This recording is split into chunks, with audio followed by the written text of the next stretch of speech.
Today, we're going to talk about how to declutter your life. Clutter is something all of us struggle with. When there is too much happening, it can really hold you down and prevent you from making the most out of life. In this video, we'll look at the three main types of clutter that many suffer from: physical, mental, and financial. Welcome to our channel, where we talk about issues relating to mental health, self-improvement, general medical problems, and the journey to overall wellness. We put out weekly videos on these topics, and our content is based on scientific research and our experience as physicians practicing both Western and Eastern medicine. If this is something that appeals to you, be sure to like this video and stick till the very end to see if you want to subscribe. Without further ado, let's head straight into the main topic of today's video: how to declutter your life. Physical clutter. This is the first type of clutter that most of us imagine when we hear the word. Having so much stuff that you don't know where to put it all can lead to various issues, including physically falling over things, not knowing where everything is, and having a hard time keeping it all clean. But what can you do about it? Number 1. Clean your room. This is a phrase that you probably heard a lot from your parents, and today, it's commonly said by the well-known psychologist Jordan Peterson. What's great about Peterson is that, unlike your parents, he doesn't just tell you to clean your room, he explains why you should clean it. Many of us want to change the world. When we see an injustice, we want to fight it to get it fixed. However, how will you improve the world when you can't even improve a bedroom? Your bedroom is a small space that is 100% within your control, and if you allow it to become a mess, what chance do you have at fixing all the evils you wish to fight against? Not only will cleaning your room teach you about discipline, order, and self-control, it will also benefit your overall health by removing allergens, dust, and bacteria. Number 2. Get rid of things you don't want. If you're currently sitting in a cluttered room, look around you. How much of the things around you would you honestly miss if you had to get rid of them? An increasingly popular way to determine what you want to keep is the KonMari method.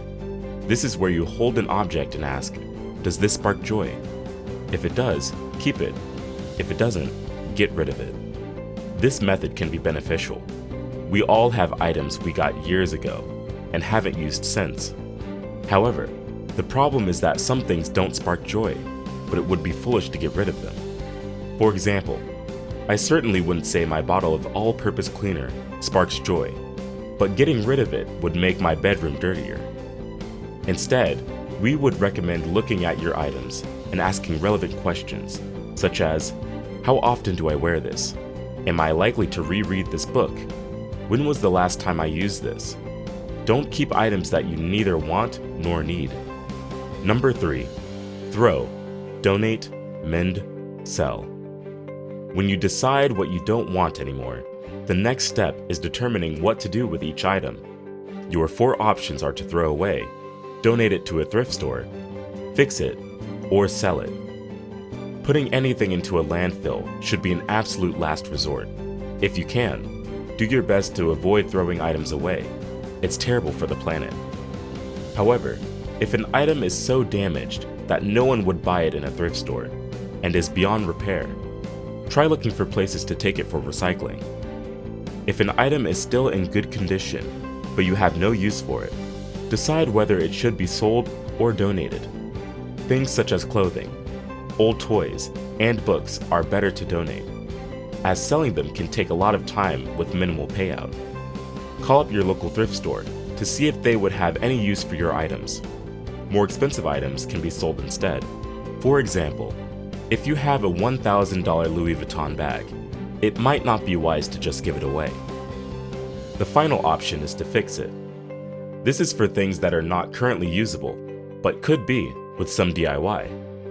They all need to be items that you have both the time and the ability to mend. You need to commit to fixing anything that goes into this pile. Number 4. Organize your things better. Even without so much clutter, it can still be challenging to navigate a room when everything is thrown all over the place carelessly. Therefore, we would like to share some tips on how you can organize your things better. Make use of the space underneath your bed. Hang any artwork on your walls. Buy plastic storage boxes or repurposed shipping boxes. Decide where each item should go and make sure it always goes there. Number 5. Use fewer single-use items. When your home is stocked with single-use plastic and paper, it doesn't just occupy space in the cupboards. It will eventually occupy space in the trash can. Try to find all the single-use items in your house and ask, is there a reusable alternative? Instead of a kitchen towel, try using some old t-shirts. Replace your disposable cups and plates with reusable alternatives. Not only will this clear out space, but it's also better for the environment. Mental clutter. Your home isn't the only thing that gets cluttered. Many of us have our minds cluttered by everything happening in our lives. Let's look at how you can clean out some of the clutter from your mind. Number 1. Social media. Is it just me? Or do you find that every time you turn on your phone, you get bombarded with posts telling you that you're not rich enough, not popular enough, not attractive enough, etc.? The constant flow of new content is addictive, and that's by design. The way new content pops up whenever you pull down on the screen is designed to resemble a slot machine. We would recommend spending some time away from social media. This could be for a month or a day, depending on how bad your current addiction is. But what if completely cutting social media out isn't an option?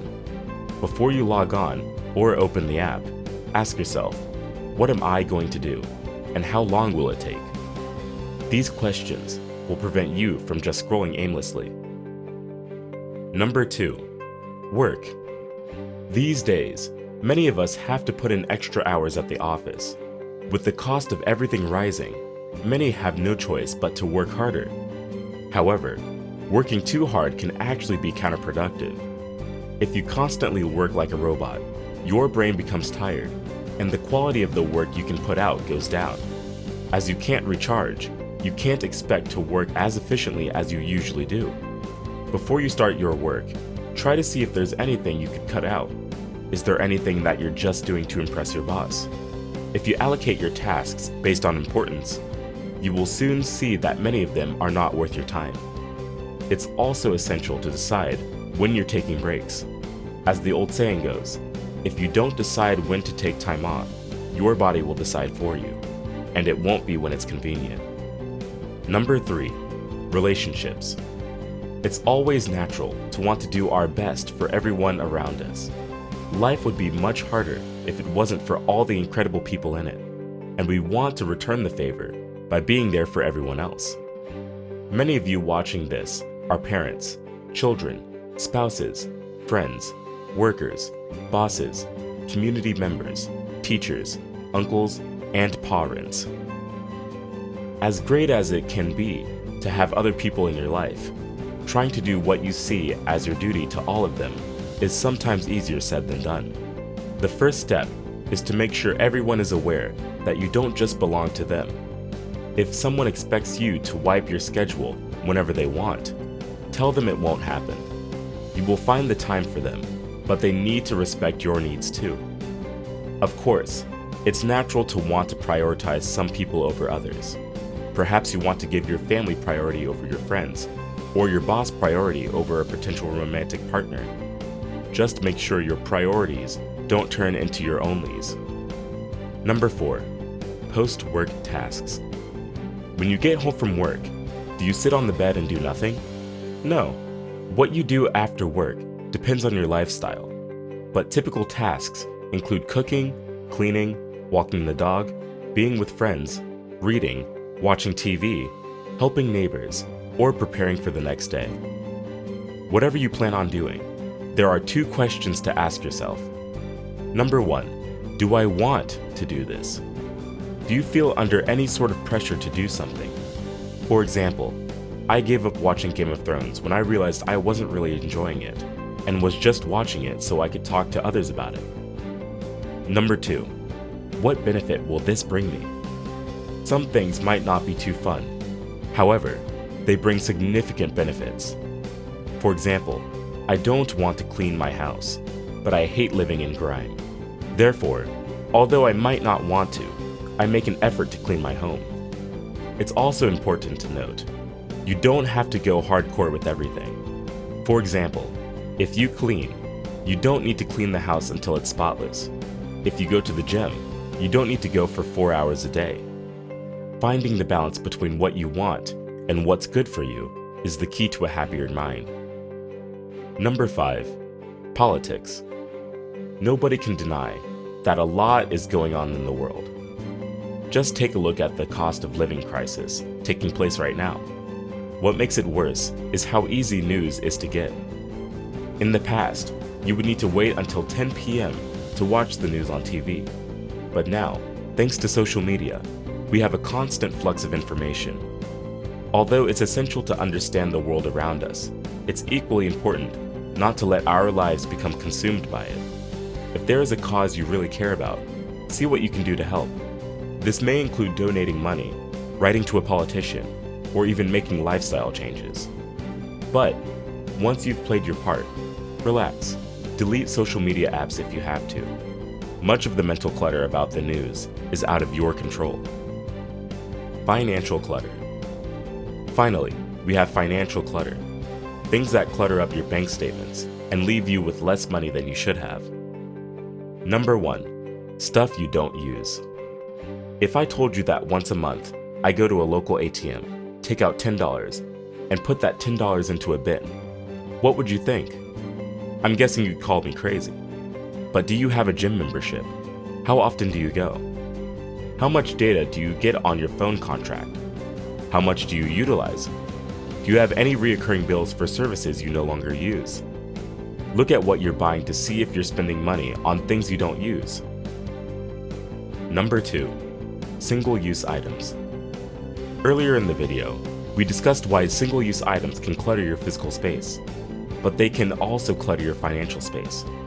Instead of spending money on things you're going to use once, it can save you more money to make a larger upfront investment on things that will last. Number 3, spending on services when DIY will do. How often do you pay someone for something you could do yourself? For example, how often do you eat out when you can just cook at home? How often do you take a taxi when you could walk or take the bus? By looking at what services, not products, you spend money on, you can declutter your finances by doing more of it yourself. Number 4, impulse purchases. One of our earlier videos is about the benefits of a no-buy period. This is when you spend some time not buying anything or limiting your spending to the bare essentials. Having a no-buy period helps you rein in your impulse buying, because often we buy things just because they're cheap or we like the ad we saw. But a no-buy period will force you to think more carefully about adding anything to your cart. Number 5, addictions. This one is slightly more serious. Addictions can be life-shattering, no matter what you're addicted to. If you have an addiction and it's draining your wallet and preventing you from having the life you want, we strongly recommend you reach out to a local addiction support line and get the help you need.